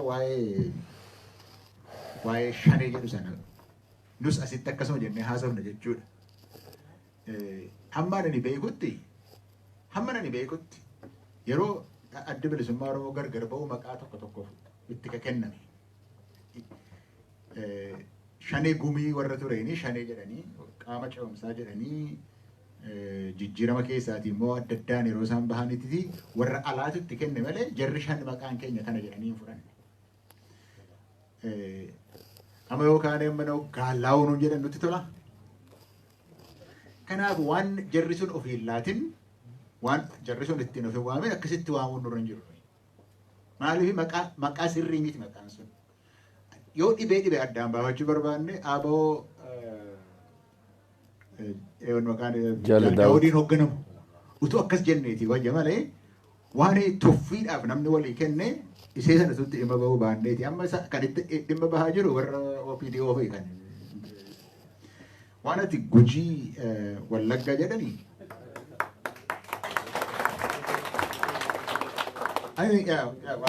Kun waan hundi keenya yoo gochuudhaaf dandeenyuudhaaf gochuun isinirra jira yoo tuffiidhaaf ta'e malee rakkoo waan fiduuf hundumti keenya waan fudhachuu dandeenyudha. Ani Hasan Waaqo bulee horaa deemeen ture. Gujiidhaan ture. Gujiis dhaqeera. Wallaggas yuunivarsiitii Wallagga Gimbii Dambidolloos dhaqeera. Hunduma isaa argeera. Wanta ta'us nan beeka. Wanta jedhamus hunda isaa nan beeka. Gujiittis waan jedhamu achuman ture. Wallaggas waan jiru achuman ture. Yoo waboon yookiis waboo keessa ka jiran disipiliinii hin qaban ta'e maaliifi waraanni tokko disipiliinii barbaachisa. Waraana keessatti yeroo hundumaa kan barbaachisu maali? Disipiliiniidha. Disipiliinii yoo hin qaban ta'e warri hooggantoota isaanii disipiliinii barsiisuu qabuutu irra jira malee saba sin bilisoomsa jettu yoo hin miidha taate saba sana bilisoomsuudhaaf itti deemuu hin dandeessu. Keessumaatiitii riphee lolaan saba sana keessa dhokateetti lola malee achi keessa ripha malee saba sana miidhaa sin bilisoomsa jechuudhaaf hin danda'u. Garuu yeroo hundumaa kana godhu jechuudhaaf hin danda'u. Warri waboos kanas hin godhan siin jechuudhaaf hin danda'u. Baay'ee dhagaheera. Kuni disipiliinii military disipiliinii barbaachisa. Rakkoo isaan qaban ani xinnoo kan hin beeku ijoolleetu magaala keessaati haaraa yerootti galtu utuu hin leenjifamin utuu waraanan ta'in waan isaan hojjetan tokko jira. Kana malees immoo basaasa waan akkasii yoo dhufe basaasa jedhamee kan miidhaan irra ga'u jira. Baay'een isaa garuu wabootu waan godhu utuu hin ta'in isuman sila jedhedha. Isan sila jedhe tokkotu jira. Miidhanii warruma mootummaatu miidhanii isatu godhe jedhu. Dambira gara Qeellam Wallaggaa yeroo nan achi dhaqe yeroo sana achi isa duras kan hidhatee socho'u gara jahaatiin argina. Hidhatee kan socho'u naannoo sana keessa waboon jira. Kan OPDO'n achuma naannoo sana keessaati kashalabboota sassaabdee ji'a 2 leenjistee itti deebistes jira. Kan Eertiraan ergate jira. Kan warri Tigraay ergatan jira. Kanumti immoo mootummaa keessa turanii qabeenya gurguddaa godhatanii qabeenya isaanii eeggachuudhaaf jedhanii immoo marsinarii hidhatanis jira. Amma Naqamte fa'itti kan boombii darbatu hoteelatti namichuma jeneraalichuma isa command posti Oromoodha. Isa dhaqee dubbiseera natti himeera inni mataan isaa Naqamtetti. Akkuma jeneraala sana dubbise warra hidhamanis mana hidhaa dhaqee dubbiseera bara. Ijoollee hidhamte naannoo sana keessaati mana hidhaa masaraa mootummaa warra leeqaa fuudhanii godhan jedhu ani achi dhaqeera. Achi dhaqeen dubbise. Qabalee keessa deemeen ijoollee hidhamte irraa dubbise. Amma dandeessu irraa hiiksisne. Kan inni naan jedhe kan boombii itti darbatanii akka isaan itti argatan yeroo sana dheeressuun barbaadu garuu bajaajii isa namicha dhaqee darbu sanaaf geessu 10,000 kennu. Boombii achumatti hojjetu baay'ee boombii bakka alaatii bitu miti boombii achumatti hojjetu. Boombii sooriteef 10,000 dhaqee isa darbateef 10,000 kan kana godhu warra dhuunfaati. Warra dhuunfaati kana keessatti rakkootu jira. Amma xinnoo irraa ta'e oolaadha jira rakkootu jira. Kanaaf galgala dhufee ani waboodha jedhee kan nama rakkisaa oolu galgala hin jira. Hundumti isaa amma waboodha jechuu miti. Garuu waboonni dhugaa isaan kana hamma ofirraati lolaa jiruttis disipiliinii barachuu qaba jedhee tan inni yaada karaa kan kootiyanii maaliifi ummata bilisa baastu sana ummata siifan lola jettu sana miidhuudhaaf hin dandeessu. Deebisee Oromiyaa secure attamitti goonaa kan jedhan silas maaliin jedhee karaa siyaasaas karaa qabeenyaas karaa hawaasummaas gochuun nurra jiraadha. Qabeenyi Oromiyaa secure gochuudhaaf mootummaanuma keessa yoo jira. Oromoon jira mootummaa keessa yoo waraanuma keessa yoo jira miti. Kanaaf akka gaafa ammaas hin jirani malee warra waraana Itoophiyaa keessa turan kan dhaqanii adda bilisummaa Oromootti dabalaman waraanuma keessaa yaa'an gammachuu ayyaanaa dubbattan akka kana dubbatu sun waraanuma Itoophiyaa keessaa dhufe. So yoo rakkoon sun nutti dhufte secure gochuudhaaf rakkoon sun nutti dhufte ijaarsa haaraatu jiraachuu turre jiraasiin jechuu gootan. Ijaarsi sun immoo alaa kan dhufu duwwaatu hin ta'in keessumattuu sii gala waan jedhu keessumattuu ijaaramuutu irra jira. Kan Oromoodhaaf oo'u poolisii keessas jira, waraana keessas jira, maaloos jira. So kanaaf ijaarsa barbaachisa jechuun maaf hin jedhe kana caalaa kana eeguudhaaf yoo filannoodhaan itti deemnee filannoo itti gallaan isaan illee badhaasa argaa hin jiru. Innis secure gochuudhaaf itti deemuutu nurra jira. Garuu isa akkaataan itti kaa'e akka tarsiimootti.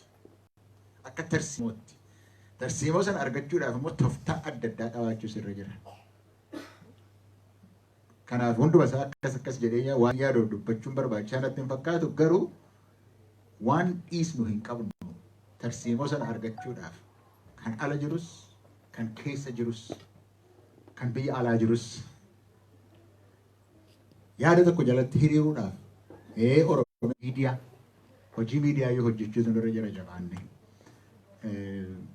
Amma yeroo dubbadhu waan 3-4 maqaa dheera miti akkamitti akka secure godhan garuu yaada sana jalatti hiriiruu qabaachuun nurra jira. Yaada tokko jalatti yoo hiriirre akka uummataatti wanti nuyi godhachuu hin dandeenye hin jiru. Rakkoon qalbii hiruu sana isan sila dubbataa ture. Kan amma rakkoon nuti ta'u qalbii hirraa. Qalbiin gaafa hiramteedha kan nuyi dadhabnu. Hingaa amma quubsaa kennuu hin danda'u.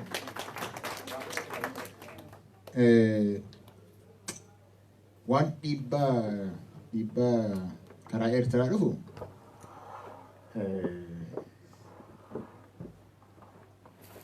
ani walitti yommuu isaan qaban hin beeku.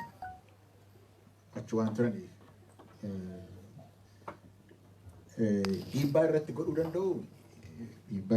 danda'u. Dhiibbaa sana fudhatu hin fudhata hin beeku gaanis. Garuu waan ani beeku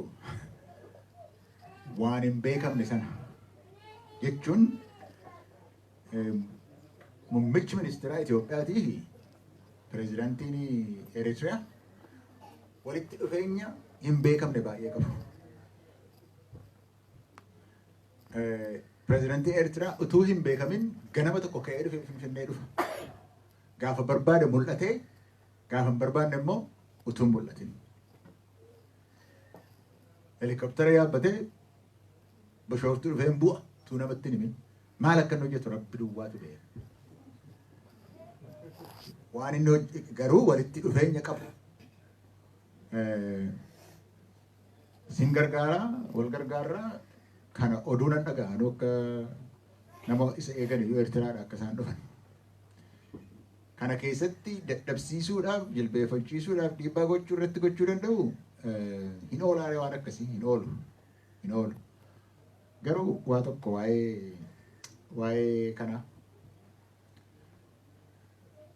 obbo Daawud waan murteessuu hin danda'u waan ABO irratti. Murteessuun isa irra hin jiru. Kun mariidhaan hojjetama dhaaba dhimma dhaabaati kun. Dhimma uummata Oromooti. Pireezidaantii Eertiraatii fi muummicha ministeeraa Itoophiyaa wajjin taa'ee waan nu hin beekne, waan uummanni hin beekne, waan uummanni hin fudhanne. Yoo kana godhatee obbo Daawud mataan isaa iyyuu inni ofii isaatiif amalatu. Yoo kana godhate. Kanaaf dhiibbaa sana jala dhaabbachuutu irra jira. Irraa kutachuu danda'utu irra jira. Gara uummataatti koo garuu dhiibbaa hin godhanii jedhu maaliif amma miti waan isaan hariiroo isaan kuni hariiroon isaanii kun gaafa tokko mootummaan jiraata mootummaan dhugaa jiraata. Hariiroon muummicha ministerichaatii fi pireezidaantii Eertiraa sun namni itti gaafatamu hin jiraata. Itti gaafatamuun sun immoo adabbii du'aayyuu fiduu danda'a. Hojii treason jedhamu iyyuu hojjetaa jiru isaan. Eertira duwwaadha. UAE no. Warri Arabaa warra naannoo Arabaati maallaqi akka Itoophiyaatti gadi yaa'u kun kan abbaan fedhe ittiin bitamu kun kan abbaan fedhe manni itti kennamu jechuun isa hayaa salaasama maal jedhani mana appaartimentii 84 maal jedhani hayaa 80 kan jedhani fuudhanii hiranii raawwatanii ishee hayaa sana kanatti kafaluun sirra jiru iyyuu irraa kafalan horiin kun hundumtuu eessaa yaa'e. Amma biyya Itoophiyaa sana keessaati daabboo bituun gatiinsaa samaayitti ol bahee jira. Daabboon maaliif egaa yoo birri qarshiin maallaqni ati hin beekne callamedha sarkuleeshiniitti nam'a yoo ta'e utuu baankiin hin beekin sarkuleeshiniitti itti nam'a yoo ta'e oomishtii namni oomishu immoo garuu hin guddatu yoo ta'e birrii baay'eetu mi'a xinnoo hariyaa jira jechuudha. Inflation jechuun isadha. Gatiin daabboo kan inni guddatuuf kanaaf amma siyaasa hojjechuudhaaf siyaasa bitachuudhaaf filannoo bitachuudhaaf horii isaan akkasitti biyya alaati fidanii gannaqaa jiran akka bishaanii rakkattuu biyya sanaa garuu haadhayyeessaa garuu akka isheen daabboon bitanne illee gochaa jira. Kanaaf dubbiinsa qaxaan isaanii fagoodha isiin jechuudhaaf hin jedhee waa'ee bolammaas immoo kanatti kaafte isuma kanaa wajjin wanti walitti qabatu jira. Filannoo kana fix gochaadha jiru. Warrumti isin amantan iyyuu kan isaan negotiated election waan isaan jedhan tokko jira. Dhageessaniitu ta'a. Negotiated election jedhu. Akkas jechuun filannoon competitive yoo ta'e biyya kana keessatti walitti bu'iinsi jiraachuudhaaf waan danda'uuf namichi muummichi ministeera ta'e kunis immoo innis hin dubbata miti yeroo lafa walgahii isaattu indoo gadi ba'ee hin dubbatamu. Okay, kanaafi namichi kun silaa hin gadhiisu. Kanaafi termii 2 prime ministerii si'a 2 akka inni filatamu isa gabbaratti ilaannaa kan jedhan jiru siyaasa keessa. Isatti ilaannaa kan jedhan jiru. Attamitti itti laatu barcuma 50 hirannaa jedhaniiru kan dubbataniiru. Barcuma 50 hirannee kan kana approve godhanis jiru. Kanaaf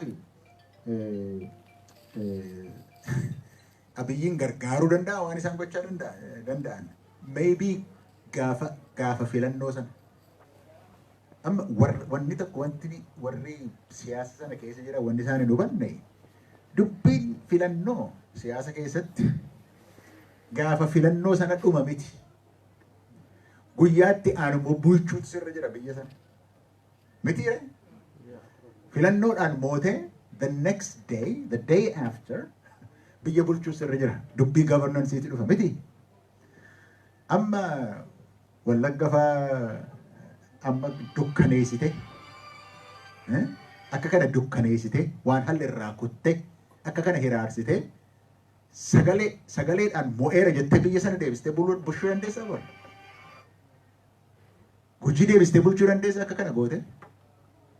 Kanaaf filannoo jechuun it's not an event gaafa sana waan ta'u miti. itti guyyaatti aanu sana bulchuudhaaf danda'uudhaa fi eeyyama gaafate itti argattudha jechuudha. Garuu akkasitti yoo hin gargaara yoo ta'e akka kanatti hatanii maal jedhanii abiyyiin gargaaruu danda'u. Abiyyi garuu biyya bulchuudhaaf hin danda'u jechuudha. Akkasitti yoo itti deeme. Lammaan ofiisaa murteeffatu irra jira waan gochuudhaaf adeemu. Obbo Lammaan hamma nani beekutti nama haqa Oromoo keessaa danfudha. Isa nan beeka. Nama mooralii qabudha. Jechuun sadarkaa sanatti qabsoo qabuun sadarkaa muummicha ministeera aangoo biyyaa fudhachuu irratti qabsoo qabuun namni mooralii qabu danda'een qabu jechuudha. Jechuun ani hin sobu nami jedhu, ani hin ajjeesu nami jedhu, ani hin hidhu, hin ari'u jedhu sadarkaa sanatti biyya sana keessatti qabsoo qabuudhaaf hin danda'u. Kan achi keessaati mo'atu isa kana hundumaa gochuudhaaf nan danda'a kan jedhedha. Kanaaf akkamitti akka murteeffatu murteeffata. Garuu namni haqa beeku, namni dhugaa beeku, namni namni maal naan jedhaa beeku siyaasa biyya sanaa sana keessatti keessumaa mootummaa keessatti hojjechuu hin danda'u. Garuu akka inni bilxiginnaa ittiin gallee numa nama. Hojii garuu hojii mootummaa hamma dandeetti hojjechuu danda'a. Gara fuulduraatti garuu waan ofiisaatii godhatu isatti murteeffachuudha qaba. Uummanni Oromoo waan inni jedhee fudhateetiti bilxiginnaadhaan mormaa jira. Waan lammaadhaaf ta'e nuufis hin ta'u jedheeti isatti rarra'eetiti qabsoo qabaa jira. Hamma oomitti akka inni itti fufu hin beeku. Kanaaf isa irratti sanni murteeffachuutu isatti murteeffatuutu qaba waan jedhe sanaan jiraachuudhaa fi kanuma gaayyaadhi kan qabu. Dhiifama. Hayyee meena dhaggeeffadhaa takka. Amma sagantaa keenya guyyaadhaan ni beektu. Sagantaan keenya har'aan guyyaa waraana bilisummaa Oromooti. Dhaammannoos argineerra. Waan qabdanii waan gochuu qabdan gaaffiitti hin deebinaa takka Mikeeloo fi Jaaluseen ol baatanii manaaf waa beeksistanii gara gaaffiitti darbina.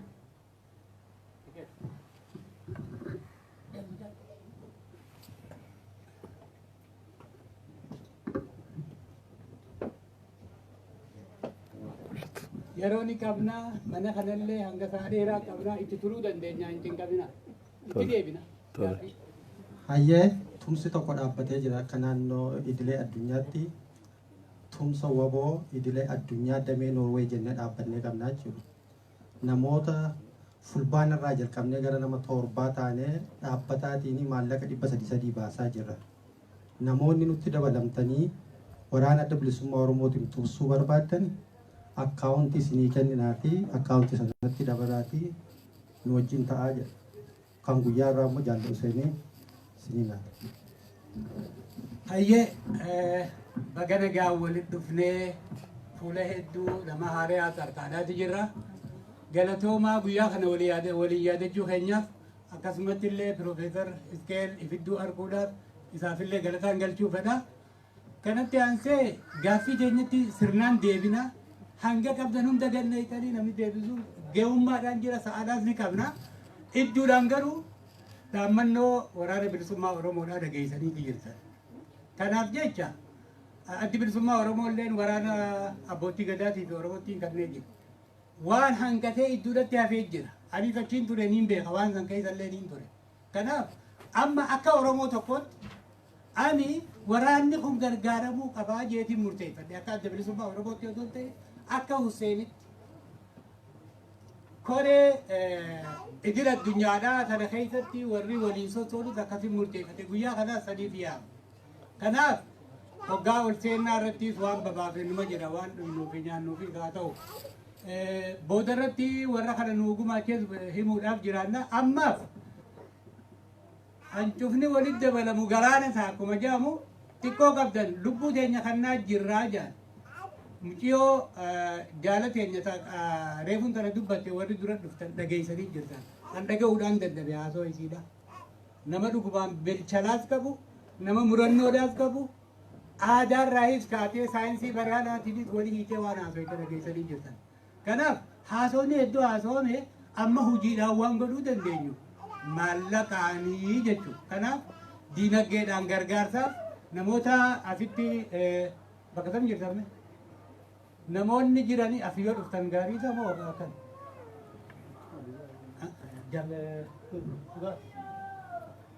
as dhuftanii miti achi odoo as dhuftanii gaariidha namoonni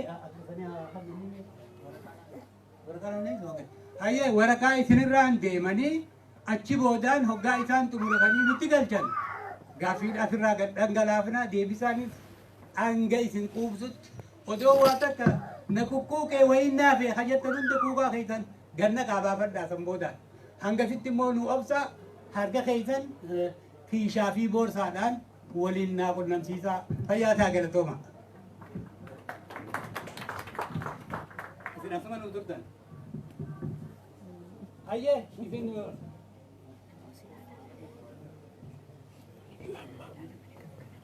Lama baay'ee jaaladhaati maalis. Iddoo viidiyoon dhugaan qabsiidhis. Lamaan jarri tokkuma abboo.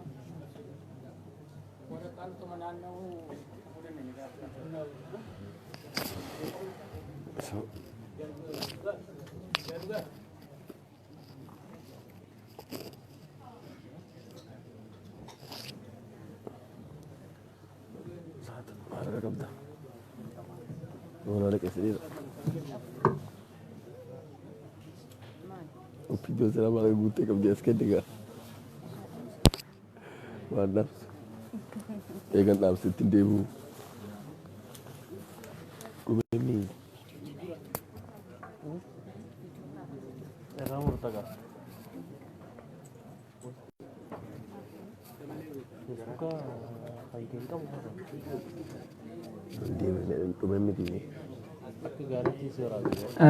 Irra deebi'u irra sinii deebi'a.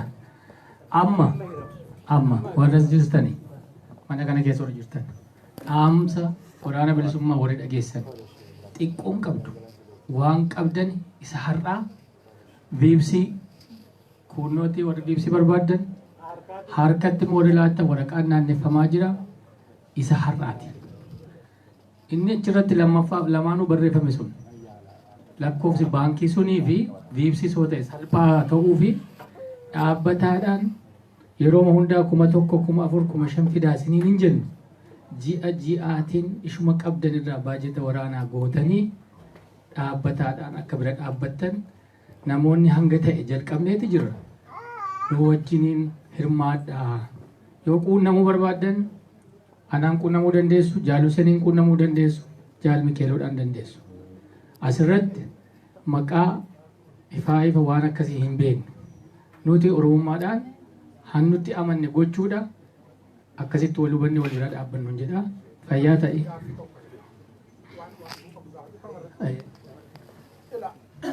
Waan bareedaa. Lakkoofsa baankiilee keessa viibsiilee keessanii waan hojjennullee Oromummaatti hojjenna gaarii.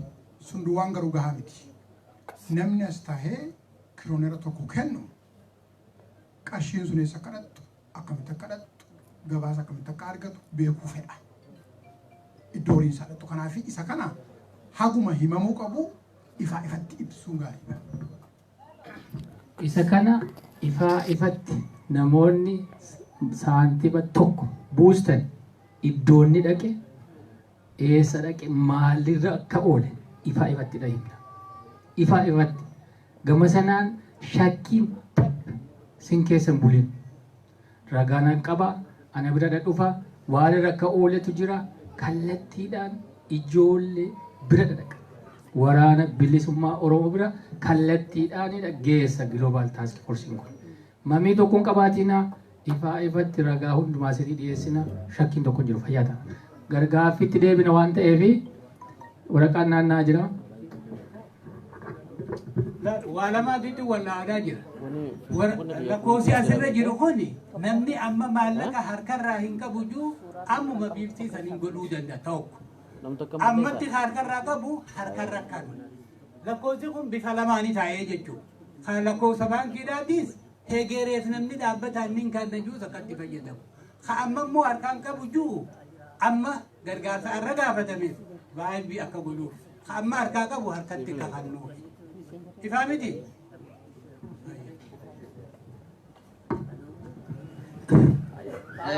Gaaffiin inni asii kaase xiqqoo ishee sensitiiviidha akka gaariitti ibsuu barbaada. Ragaa nuti asiitii isiniif produce goonu qofaa otoo hin taane waraanni adda bilisummaa Oromoo kallattiidhaan bakka isin argamtanitti illee haasawaa godhanii isinii mirkaneessu. Maallaqni isin ergitan nu gaheera jedhanii ajajoonni waraanaa zoonii kibbaa, zoonii dhihaa, zoonii giddu galeessaa bakka argamanitti illee haasawaa ni godhu. Ragaadhuma waraqaa qofaa produce goonee wannoo jenna jechuu miti jechuudha. Galatoom yeroo baay'ee namatti baay'atu irraa mul'ata. Dagatame waa hundaan kanaaf fayyaatee amansiisa. Amma gara gaaffiitti deebinaa. Adaraa waa tokko seenti nama baay'een kan hin quufnes jira. Dirqama waan gaafatanii quuftanii deebii argachuun hin jiru. Carraa warra laanneef hin kennaa. Obboleessa koo guddataa. Hamma barree hayye. Koi hayyeedha. Yaadannoo qabatti dagateeru ta'a. Mee nan gaafadha. Garuu namni dadhabaa jira. Sa'aanis dheerateera. Gaaffii gaggabaabsaa guddataa Jamiilaa sasallee carraa argatteettati. Diktaatira sitti ta'a. Waaqee barbaadde turte? Irraanfatti bara. Waaqee fi Xilahuun. Gaaffiin duraa garuu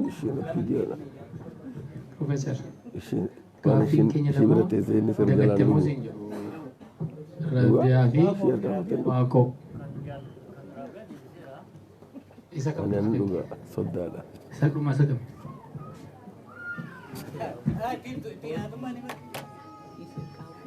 Ayyee fayyaa ta'e. Waaqoo isa kamtu hin deebine gaaffiin kee. Akkamiin baanaa? Namichi abaa'uu miti. Inni waa abaa'uu miti.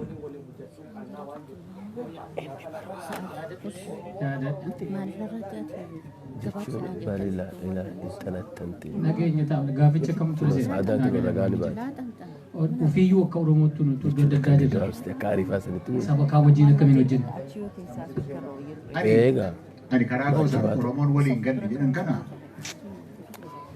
waliigaltee dhabuun yoomiyyuu hin jiraatu. Soddaadhaan. Mitiire yoomiyyuu waliigaltee dhabuun hin jiraatu. Garuu akka har'aayyuu Oromoon yaada tokko jalatti akka har'aa'u tokko ta'e waliigalteen garuu siyaasa irratti ilaalcha adda addaa qabaachuun inuma jiraata mitiire. Kanaaf nuyi tokko hin taane maaliif ofiin jenna? Nu ofii tokko hin taane maa ofiin jenna Oromoon? Akka har'aayyuu tokko taane sila afaaninuu wal wallaallee turree jedheetan dubbataa ture miti. Akka har'aayyuu tokko taanee hin beeknu nuyi. Ilaalcha siyaasaatiin adda ta'uun saboota kan biraadhaa wajjin hojjechuudhaaf hin dandeenyu jechuu wajjin rakkoo maal akka inni qabaatu hin danda'u. Ani Oromoon tokko hin taane hin jedhu. Hawwiinuma tokko qabna miti jedhe.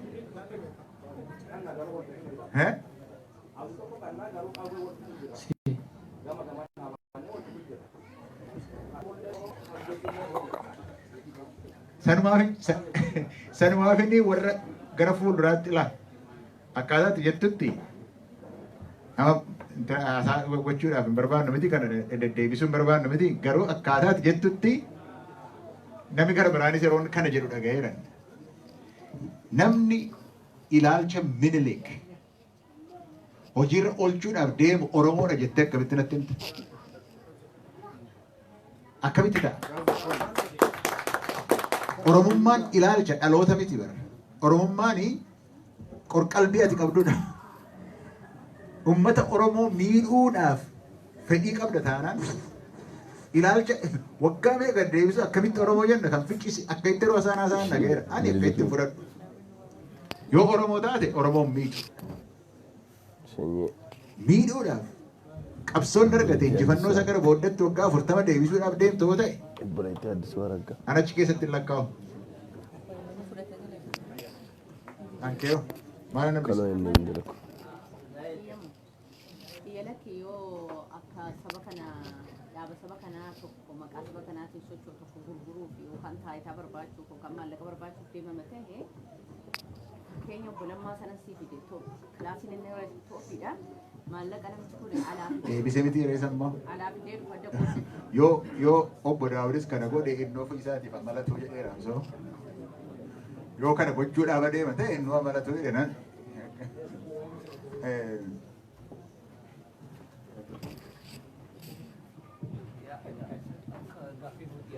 Elame nuti ulfaattani warri gara booda kursiin jira. Kursii bakki taa'umsaa jira. Waan bareedaa ijoodha gaafii waa'ee dhimmaa waa'ee sabaati. Miti kanaaf naamusa godhannaa xiqqoo dudduuba kana oduutu jira. Mee warri dhaabattan dargaggoonni kun mee obsanaa dhiifama sanirra tursuu keenya ni beekna. Mee taa'ame kursiin jira taa'a please. Taa'a. Waa'ee warri gaafattan immoo to the point.